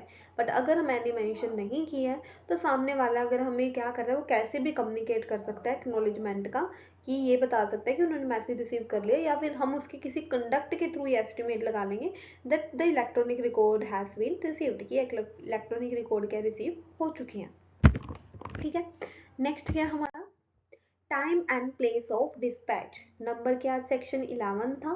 Section 11 was related to the attribution, section 12 which was related with the acknowledgement of receipt, and now the section 13 which is related to the time and place of dispatch and receipt of electronic record। यानी आपका जो भी time and place क्या होगा electronic record को के dispatch होने का, रिसिप्ट होने का। तो नॉर्मल सी बात है, अगर कोई भी मैसेज है, कोई भी इलेक्ट्रॉनिक रिकॉर्ड है, वो अगर मेरे पास से चला गया तो वो क्या माना जाएगा, डिस्पैच माना जाएगा, और जिस टाइम पे वो जाएगा वही टाइम उसका क्या हो जाएगा, डिस्पैच का टाइम हो जाएगा। तो यही चीज़ इसमें बोली गई है। जैसे हम यहाँ देख सकते हो, the dispatch of electronic record occurs when it, ये हाईलाइट किया हुआ है जो मैंने ब्लू में, डार्क ब्लू और लाइट ब्लू में, the occur when it enters the computer resource outside. जैसे ही हमारे ये कंप्यूटर से बाहर चला जाएगा वैसे ही हमारा मैसेज क्या हो जाएगा, डिस्पैच हो जाएगा। नॉर्मल सी बात है, अगर मैंने किसी को मैसेज डिलीवर कर दिया इलेक्ट्रॉनिक रिकॉर्ड, तो जैसे ही वो मैसेज है वो हमारी ओर से चला गया, वहाँ पे 1 टिक या 2 टिक आ गए, तो वैसे ही हमारा मैसेज, हमारा रिकॉर्ड क्या हो जाएगा, डिस्पैच हो जाएगा।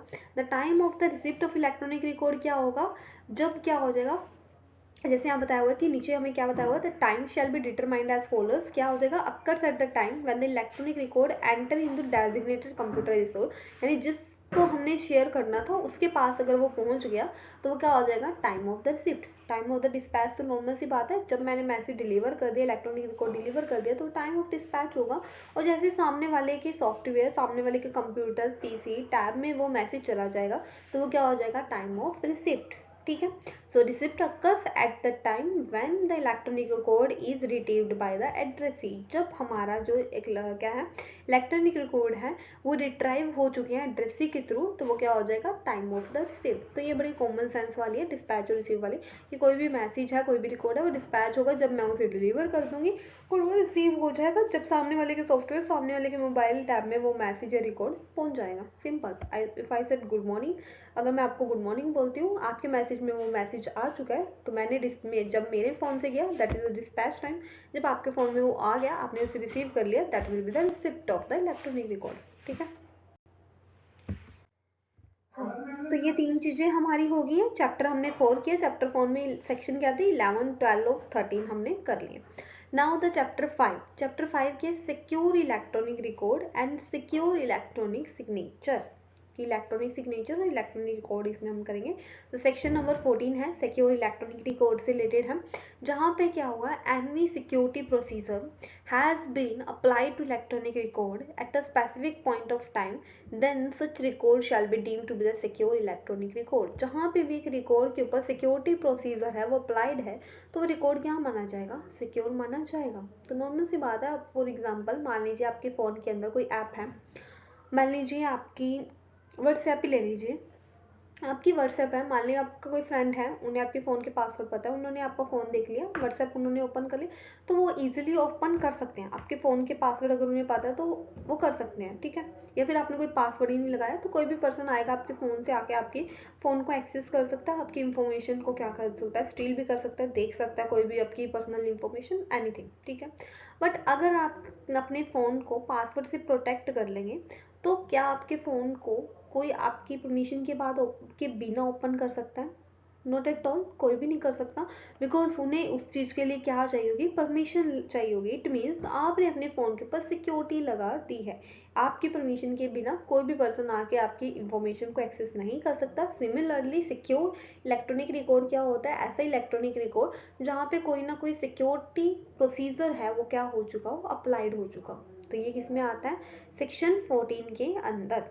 देन है सेक्शन 15 सिक्योर इलेक्ट्रॉनिक सिग्नेचर, जहाँ पे भी आपका इलेक्ट्रॉनिक सिग्नेचर है वो सिक्योर्ड होता है। यहाँ पे electronic signature shall be deemed to be a secure electronic signature, कब माना जाएगा वो secure, if the signature creation data at the time of fixing the signature was under the control of signatory. जब उसको फिक्स कर रहे थे हम किसी भी डाटा के ऊपर, अगर वो कंट्रोल में था किसके, सिग्नेटरी के, and not the other person, यानी आपका जो सिग्नेचर है वो आपने ही फिक्स किया है, सिग्नेटरी क्या है जो अपना सिग्नेचर फिक्स करना है, अगर उसी ने किया, किसी दूसरे पर्सन ने नहीं किया, तो वो क्या माना जाएगा, सिक्योर्ड माना जाएगा। And the signature data was stored and fixed in the such exclusive manner as may be prescribed. हमने सेम मैनर के अंदर उसे फिक्स किया है, अटैच किया हमारे रिकॉर्ड के अंदर, जैसा कि हमारा क्या है, प्रिस्क्राइब था। यानी ऐसा नहीं है कि हमने अपना ही कोई मैनर उठा लिया या फिर हमने किसी और को बोल दिया अपने सिग्नेचर को फिक्स करने के लिए, अटैच करने के लिए हमारे रिकॉर्ड के ऊपर। तो अगर हमने ऐसा नहीं किया तो हमारा जो इलेक्ट्रॉनिक सिग्नेचर है वो क्या है, सिक्योर है, ठीक है। तो ये भी हमारी ये अमेंडमेंट हुई थी 2008 के अंदर, ये जैसे लिखा हुआ है ना, substituted by the IT act amendment 2008। Section 15 के बाद है section 16 security procedure and practices. तो सिक्योरिटी अब इसके अंदर हमने क्या कर लिया, सेक्शन 14, 15 एंड 16, ठीक है। सिक्योरिटी प्रोसीजर, सिक्योर रिकॉर्ड कर लिया, सिक्योर इलेक्ट्रॉनिक सिग्नेचर। अब कर हम security procedure and practices. The central government may for the purpose of the section 14 and 15, कि जो भी हमारे सेक्शन 14 इलेक्ट्रॉनिक रिकॉर्ड और इलेक्ट्रॉनिक सिग्नेचर है उनकी सिक्योरिटी के लिए क्या कर सकते हैं, 15 prescribe the security procedure and practices. तो हमारी जो सेंट्रल गवर्नमेंट है उसके लिए क्या कर सकती है, सिक्योरिटी प्रोसीजर और प्रैक्टिसेस को क्या कर सकती है, प्रिस्क्राइब कर सकती है, provided that in the prescribing such security procedures and practices, the central government shall have the regard to the commercial circumstances, nature of the transaction and such other related factors as it may be considered appropriate। तो ये सारी चीज़ें क्या है वो consider करती हैं, जो जो भी उनको अप्रोप्रिएट लगता है, सही लगता है। तो ठीक है, तो ये सारी चीज़ें क्या हमारी सिक्योरिटी प्रोसीजर और प्रैक्टिसेस सेंट्रल गवर्नमेंट के थ्रू प्रिस्क्राइब्ड हैं कि अगर एक सिक्योर्ड आपको रखना है इलेक्ट्रॉनिक रिकॉर्ड को या सिग्नेचर को, तो किन किन चीज़ों को आपको फॉलो करना पड़ेगा। Next, so let's conclude the starting 5 chapters that we have done in the IT Act 2000। तो अब तक हमने 5 चैप्टर कर लिए IT एक्ट के।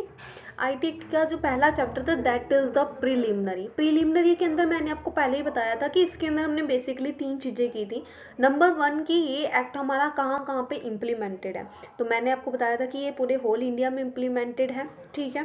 नंबर 2 इसे IT एक्ट 2000 के नाम से जाना जाता है। नंबर 3 इसके अंदर हमने डिस्कस किया था कुछ डेफिनेशंस जैसे हमने क्या की थी, असिमेट्रिक क्रिप्टो सिस्टम किया था, बेसिक डेफिनेशन बता रही हूँ जो कि मोस्ट इंपॉर्टेंट हमने की थी।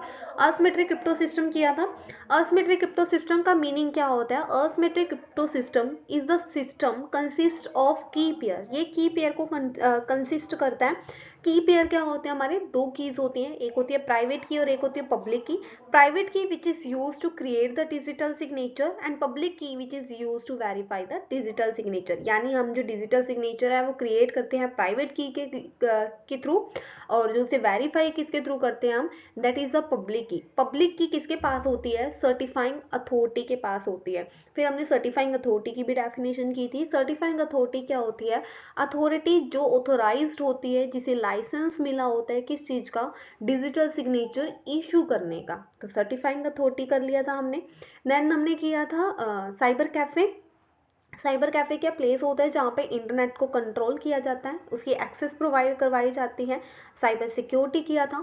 साइबर सिक्योरिटी का मीनिंग क्या होता है, प्रोटेक्ट करना हमारी इंफॉर्मेशन को, हमारे कंप्यूटर सिस्टम को, हमारे डाटा को, हमारे रिकॉर्ड को, किससे प्रोटेक्ट करने हैं, कोई भी अनसिक्योर वायरस है या कोई अनसिक्योर हमारा कोई भी क्या है चीज है जो हमारे डाटा को क्या कर सकती है, अफेक्ट कर सकती है या हमारे डाटा का मिस यूज कर सकती है। तो किसी भी मिस यूज से, किसी भी हैकिंग से, किसी भी क्या है वायरस से हमारे डाटा को प्रोटेक्ट करना क्या होता है, साइबर सिक्योरिटी। तो साइबर सिक्योरिटी हमें क्या प्रोवाइडेड होती है, कोई भी पर्सन अगर हमें सर्विस प्रोवाइड करवा रहा है, that will also provide us the cyber security. मान लीजिए जैसे मैंने एग्जांपल दिया था, आप व्हाट्सएप यूज करते हैं, if you are sending any message to the specified person, तो आपका मैसेज उनके पास ही जाएगा, कोई थर्ड पर्सन आपके मैसेज को नहीं देख सकता, कोई इंटरमीडिएटर नहीं देख सकता। तो वहां पे क्यों होता है ऐसा, because of the cyber security. अब ये भी बताया था मैंने आपको कि जिसको आप मैसेज आप चाहते हो कि आपका मैसेज रिसीव करे, उसे क्या बोलते हैं, एड्रेसी। एड्रेसी की भी हमने डेफिनेशन की थी। और जो मैसेज सेंड करता है उसको हम क्या बोलते हैं, ऑर्गेनेटर। ऑर्गेनेटर कौन होता है, जो मैसेज डिलीवर कर रहा है या रिकॉर्ड या अपना डाटा क्या कर रहा है, किसी पर्सन को शेयर कर रहा है। तो ये हमने किया था, ठीक है। डेफिनेशंस की थी कुछ, कंप्यूटर की डेफिनेशन थी, एड्रेस ही था। तो ऐसे कुछ डेफिनेशंस हमने इसके अंदर प्रीलिमिनरी में कर ली थी। तो तीन चीजें थी, implemented in whole India, known as the IT Act 2000 and some definitions. Then हमारा चैप्टर नंबर 2 हमने किया था डिजिटल एंड इलेक्ट्रॉनिक सिग्नेचर।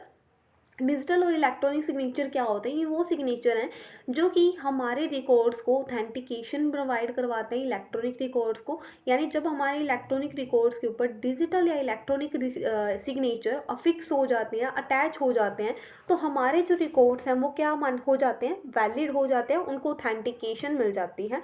यानी ऐसा नहीं है कि हमारे रिकॉर्ड्स को कोई वैलिड ना मान ले या फिर वो वॉइड प्रूफ हो जाए, तो वॉइड नहीं माना जाएगा, वो वैलिड होगा अगर उसके ऊपर हमारी डिजिटल सिग्नेचर अफिक्स्ड है। नॉर्मल है, अगर मान लीजिए आपका हैंड रिटन कोई रिकॉर्ड है, उसके ऊपर आप सिग्नेचर कर देते हैं किसी हायर अथॉरिटी के, तो वो क्या हो जाता है, वो नॉर्मल सी बात है, वैलिड हो जाता है ना आपका एप्लीकेशन जो भी आप लगाते हो। तो सिमिलरली इलेक्ट्रॉनिक फॉर्म में भी यही, इलेक्ट्रॉनिक रिकॉर्ड पे आप अपना डिजिटल सिग्नेचर, अगर इलेक्ट्रॉनिक सिग्नेचर अफिक्स कर देते हैं, तो आपके रिकॉर्ड्स ऑथेंटिकेट हो जाते हैं।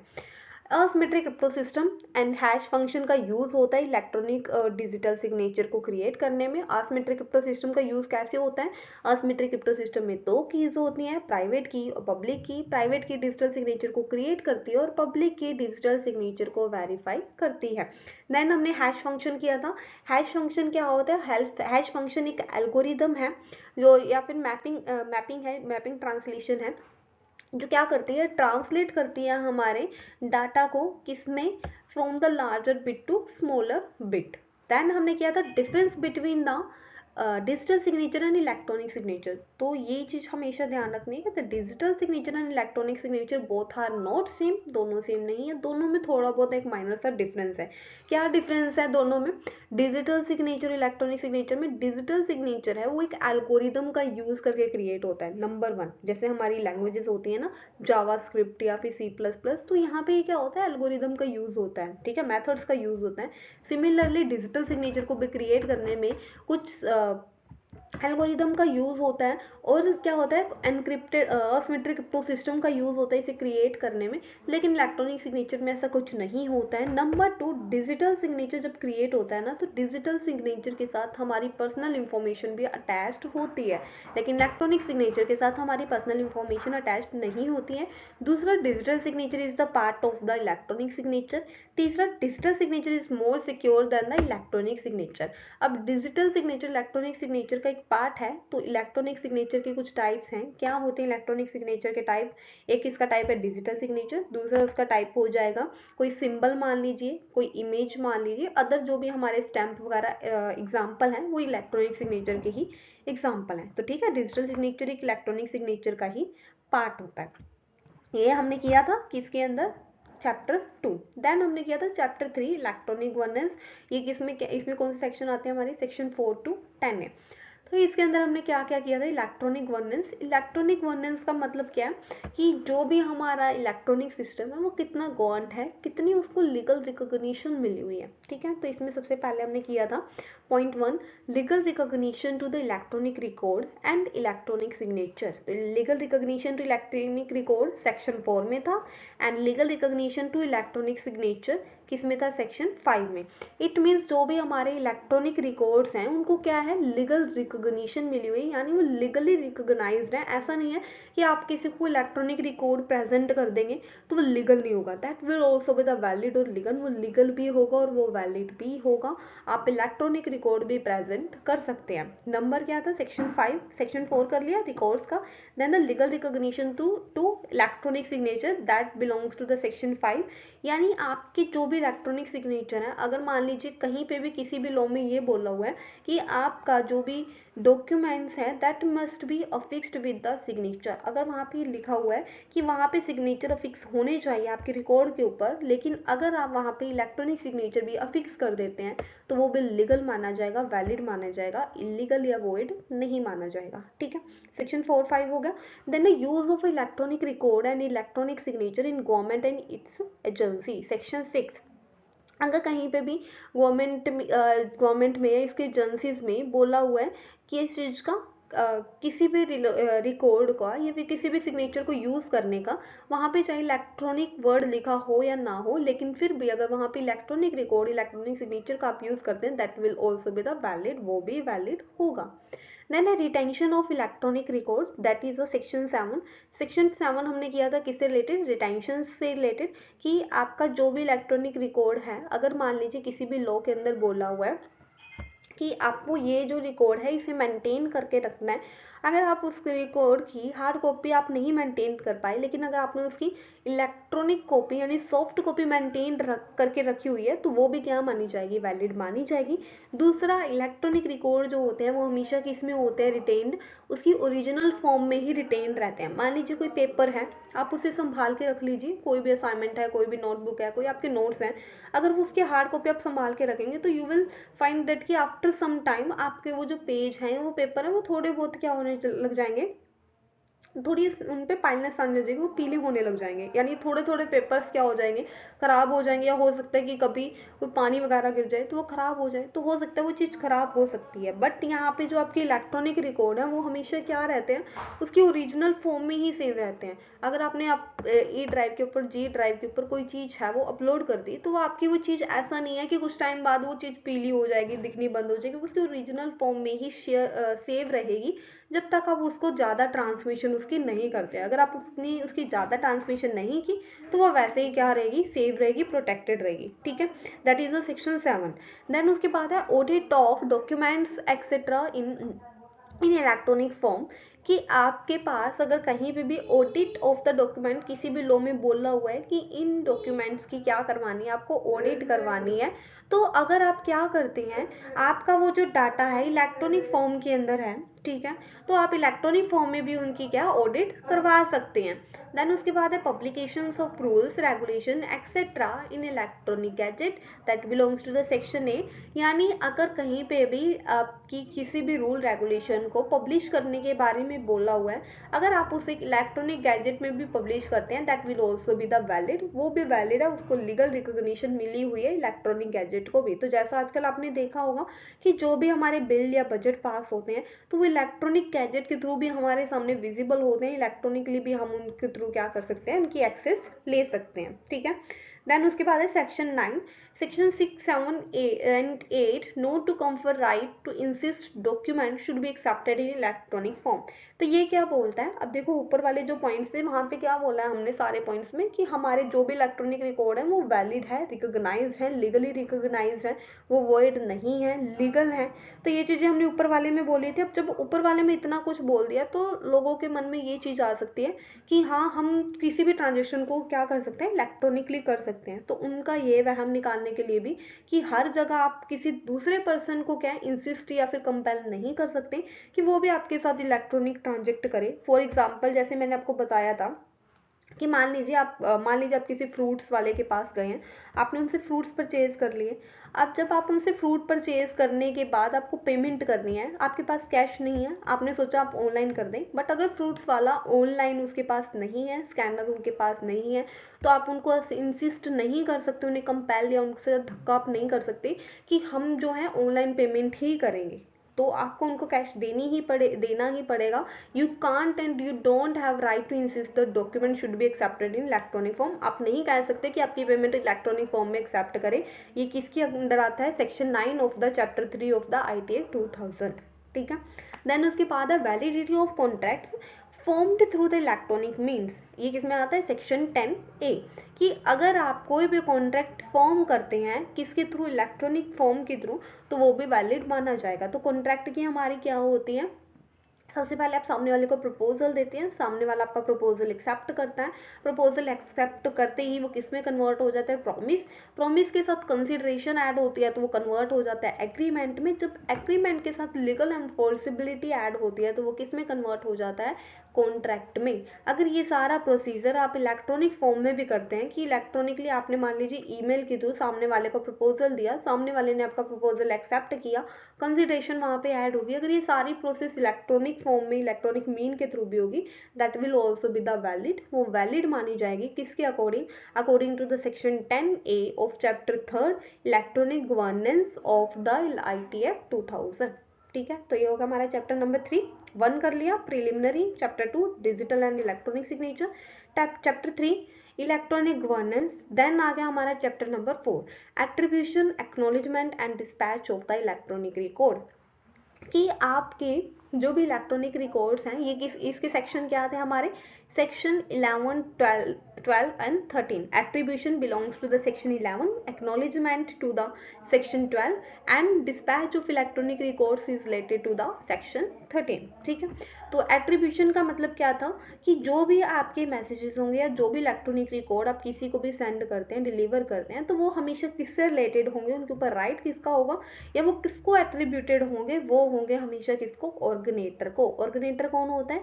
जो इलेक्ट्रॉनिक रिकॉर्ड किसी पर्सन को सेंड करना चाहता है, और वो सेंड किसको करना चाहता है? एड्रेसी को, जो मैंने आपको डेफिनेशन में बताया था चैप्टर 1 के अंदर। ठीक है। तो एट्रीब्यूशन का मतलब क्या है कि अगर आपका मान लीजिए मेरे एग्जाम्पल है कि मान लीजिए मेरे व्हाट्सएप से अगर किसी पर्सन को सामने वाले को मैसेज किया है, तो वो मैसेज चाहे मैं करूं चाहे मेरे बिहाफ पे कोई और पर्सन करे, वो हमेशा क्या माना जाएगा कि वो जो मैसेज है या वो जो रिकॉर्ड है वो किसने डिलीवर किया है? मैंने किया है। बिकॉज वो जो मैसेज है, वो जो रिकॉर्ड है वो किससे एट्रीब्यूटेड है? वो मुझसे एट्रीब्यूटेड है, मुझसे रिलेटेड है, उसके ऊपर मेरा राइट है, मेरे ही उसके रिगार्डिंग ऑब्लिगेशंस है, मेरी ही रिस्पॉन्सिबिलिटी उस रिकॉर्ड के रिगार्डिंग है अगर मेरे पास से कोई जा रहा है। बिकॉज नॉर्मल सी बात है, अगर मेरे फोन से किसी को कुछ भी रिकॉर्ड गया है, कुछ भी मैसेज किया है, तो वो मैंने ही किया होगा ये माना जाएगा। बिकॉज अगर मेरे बिहाफ पे भी कोई पर्सन कर रहा है तो इट मीन्स उस पर्सन को कहीं ना कहीं मेरी सिक्योरिटी के बारे में पता था। That is the attribution. Number 2, ये सेक्शन 11 हो गया। देन उसके बाद एक्नॉलेजमेंट, सेक्शन 12। एक्नॉलेजमेंट का मतलब क्या है कि एक्नॉलेज कर लेना, मान लेना। तो एक्नॉलेजमेंट ऑफ रिसिप्ट जो है, अगर मान लीजिए कोई भी आपका मैसेज चला गया, आपने एड्रेसी को मैसेज कर दिया, तो एड्रेसी की तरफ से आपका जो रिकॉर्ड है, इलेक्ट्रॉनिक रिकॉर्ड है, इलेक्ट्रॉनिक डाटा है, वो एड्रेसी को रिसीव हो गया। वो कब माना जाएगा? जब क्या हो जाएगा? एड्रेस ही उस चीज को क्या कर लेगा? एक्नॉलेज कर लेगा, मान लेगा। तो जैसे ही हमारी तरफ से मैसेज चला गया तो हम क्या मान लेंगे कि वो एक्नॉलेज हो गया। उसके बाद है dispatch of the electronic record कि डिस्पैच होना, कि डिस्पैच का मतलब क्या है कि वो चीज आपकी तरफ से चलेगी। कब माना जाएगा? वो मैसेज आपकी तरफ से। एट्रीब्यूशन क्या होगा कि उसकी सारी ऑब्लिगेशन, सारी रिस्पॉन्सिबिलिटी मेरी है। एक्नॉलेज का मतलब क्या है कि सामने वाले ने मान लिया कि उसके पास उसने रिसीव कर लिया। तीसरा क्या है कि कब माना जाएगा कि आपके जो इलेक्ट्रॉनिक रिकॉर्ड है, इलेक्ट्रॉनिक डाटा है, वो डिस्पैच हो चुका है किसको, एड्रेसिव को, रिसीवर को। तो उसका जो टाइम है रिसीविंग का कब होगा, जैसे ही आपकी तरफ से क्या हो जाएगा, रिकॉर्ड आप डिस्पैच कर देंगे, चला जाएगा, वो माना जाएगा कि सामने वाले ने उस चीज को रिसीव कर लिया। और अगर सामने वाला उस चीज का आपको रिप्लाई भी दे देगा तो that will be the time of the dispatch of electronic record. तो उस टाइम का क्या हो जाएगा, डिस्पैच हो जाएगा। तो ये मैंने बता दिया था आपको सेक्शन 11, 12 और 13। Then chapter number 5, secure electronic record and secure digital signature. ये है चैप्टर नंबर 5, जिसके अंदर हमारे 3 सेक्शन आते हैं। कौन से, सेक्शन 14, सेक्शन 15 एंड सेक्शन 16। तो सेक्शन 14 क्या बोलता है, सिक्योर इलेक्ट्रॉनिक रिकॉर्ड, कि आपके जो इलेक्ट्रॉनिक रिकॉर्ड हैं वो क्या है, सिक्योर हैं, यानी उन पे क्या है, आपके अगर आपने अपनी इलेक्ट्रॉनिक रिकॉर्ड जो भी मान लीजिए इलेक्ट्रॉनिक डाटा आपने प्रोटेक्टेड किया है, तो ये माना जाएगा कि अगर आपने उसके ऊपर कोई भी सिक्योरिटी सिस्टम क्या है इम्पोज किया हुआ है, कोई सिक्योरिटी आपने लगाई हुई है, तो ये माना जाएगा कि आपके जो इलेक्ट्रॉनिक रिकॉर्ड है वो सिक्योर्ड है, और कोई भी थर्ड पर्सन आके क्या उस चीज की एक्सेस नहीं ले सकता विदाउट योर परमिशन, ठीक है। देन उसके बाद है सेक्शन 15, इलेक्ट्रॉनिक सिग्नेचर, कि अगर इलेक्ट्रॉनिक सिग्नेचर के ऊपर आपने क्या है, अकॉर्डिंग टू द जो भी आपको एक्ट के अकॉर्डिंग जो भी गाइडलाइंस प्रोवाइडेड थी सिक्योरिटी की रिगार्डिंग, अगर आपने वो सारी फॉलो की हैं तो ये माना जाएगा कि आपका इलेक्ट्रॉनिक सिग्नेचर क्या है, प्रोटेक्टेड है और सेव्ड है। देन है सिक्योरिटी प्रोसीजर एंड प्रैक्टिसेस, जो भी सिक्योरिटी प्रोसीजर एंड प्रैक्टिसेस आपको क्या है under section 16 of the IT Act 2000 जो भी आपका प्रोवाइडेड एक्ट के थ्रू अगर वो सारी आप फॉलो करते हैं तो ये माना जाएगा कि you are following the security procedure and practices of the IT act that belongs to section 16 of the chapter 5। तो ये हमारा कंक्लूजन था किसका, 5 चैप्टर्स का, जो अब तक हमने आईटी एक्ट में कर लिया। अगर इनमें से आपको किसी भी चैप्टर में कुछ भी डाउट आता है तो यू कैन आस्क मी, आप कमेंट कर सकते हैं, आप कमेंट करके मुझे बताइएगा। अगर आपको लगता है कि किसी टॉपिक को दोबारा भी आपको एक्सप्लेन करना है individually, then I will do the same for you, मैं वो चीज़ आपके लिए भी कर दूंगी। So thank you so much for listening me carefully.